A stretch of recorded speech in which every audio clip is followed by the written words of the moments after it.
నమస్తే welcome to 60 million Rachana bulletin వివరాలకు వెళ్తే ప్రముఖ పుణ్యక్షేత్రమైన వేములవాడ శ్రీ రాజరాజేశ్వర స్వామి ఆలయంలో దర్శనాలపై ఆలయ అధికారులు స్పష్టత ఇవ్వకపోవడంతో భక్తులు తీవ్ర ఇబ్బందులు ఎదుర్కొంటున్నారు. ఆలయ విస్తరణ పనుల కారణంగా దర్శనాలను నిలిపివేస్తున్నారనే ప్రచారం సోషల్ మీడియాలో వైరల్ అయింది. ఆలయ అధికారులు దీనిపై స్పష్టమైన ప్రకటన ఇవ్వకపోవడంతో భక్తుల్లో ఆందోళన నెలకొంది. ఆలయ అభివృద్ధి పనుల నేపథ్యంలో అధికారులు గత శనివారం నుంచి భీమేశ్వర ఆలయంలో భక్తులకు దర్శనాలు కల్పిస్తున్నారు.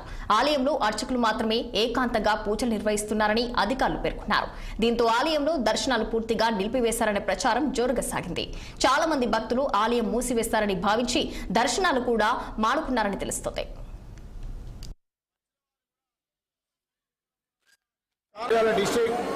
మంచిర్యాల గ్రామం నుండి ఈరోజు తెల్లవారుజామున మేము రాజరాజేశ్వర స్వామి దేవాలయం రావడం జరిగింది.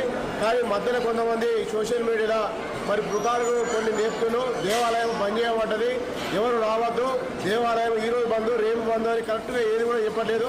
దాంట్లో భాగంగా మరి ఎండోమెంట్ కూడా ముందుకొచ్చి దీన్ని కరెక్ట్గా ఈ రోజు బంద్ అవుతుంది, ఈ రోజు బంద్ స్టార్ట్ అవుతుంది, ఈ రోజు నుంచి అభిషేకాలు బంద్ అవుతుంది, ఎండోమెంట్ కూడా చెప్పడం జరుగుతుంది.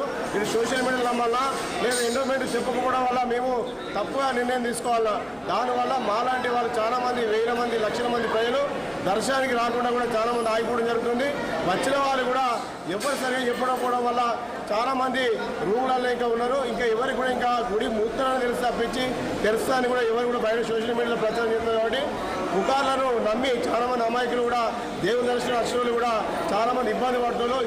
ఇప్పటికైనా మరి గవర్నమెంట్ స్పందించి దాని ఎండోమెంట్ మంత్రి గారు కానీ, ఎండోమెంట్ పూజారులు కానీ, ఎండోమెంట్ సిబ్బంది కానీ ఎవరైనా కానీ దీన్ని కరెక్ట్గా ఈ రోజు బంద్ అవుతుంది అని చెప్పేసి తెలియపరిచి భక్తులకు దీన్ని సహకరించాలని చెప్పేసి మేము అందరం కోరడం జరుగుతుంది.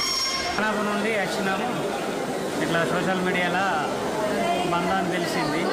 ఇక్కడికి వచ్చిన తర్వాత అందువరకే దర్శనానికి మళ్ళీ ఎప్పుడు రాజన్న దర్శనం మళ్ళీ ఎప్పుడైతుందో మాకు తెలియదు.